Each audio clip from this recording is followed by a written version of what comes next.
Hello mga bata, magandang umaga.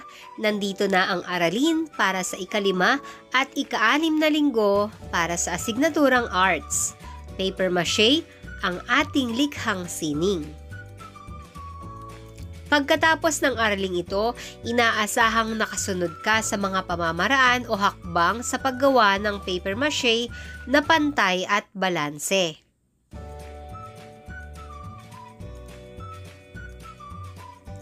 Alam mo bang kaya mong gumawa ng isang magandang laruan gamit ang papel? Ang paper mache ay isang katutubong sining na yari sa papel. Ang ganitong uri ng sining sa papel ay karaniwang ginagawa ng mga taga Paete, Laguna. Nakabubuo sila ng magagandang laruan sa pamamagitan ng paper mache.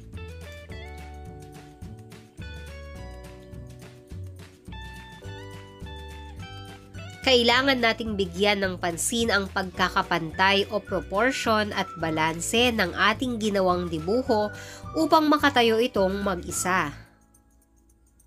Narito ang mga paraan ng paggawa ng paper mache, mga kagamitan, mga lumang dyaryo, glue o pandikit, alambre o kawad at PC.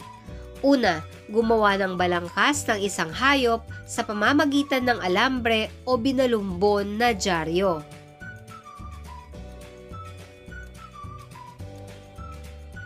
Pangalawa, talian ang bahagi ng katawan upang manatili ang hugis at patuyuin ito sa isang kahoy.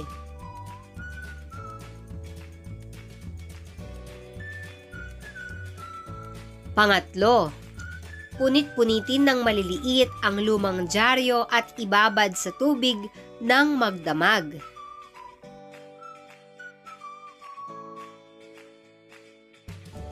Pang-apat, hanguin ang ibinabad na dyaryo, pigain at pagkatapos ay dikdikin at ilagay sa isang lagayan.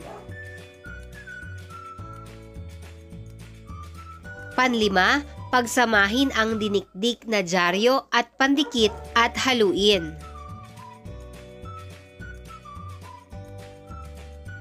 Pang-anim, balutan ng dinikdik na dyaryong may pandikit ang ginawang balangkas ng hayop at ihugis ng maayos at makinis.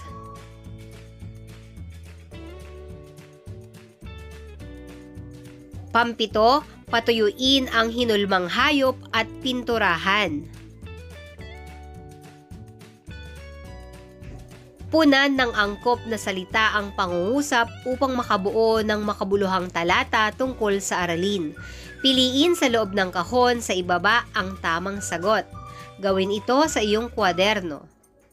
Ang mga pagpipilian: Paete, Laguna, papel, sining sa papel, laruan, paper mache. Ang paper mache ay isang katutubong sining na yari sa papel. Ang ganitong uri ng sining sa papel ay karaniwang ginagawa ng mga taga Paete, Laguna. Nakabubuo sila ng magandang laruan sa pamamagitan ng paper mache. Natutunan mo na ngayon ang paraan kung paano gumawa ng paper mache. Maraming salamat sa pakikinig mga bata. Hanggang sa muli.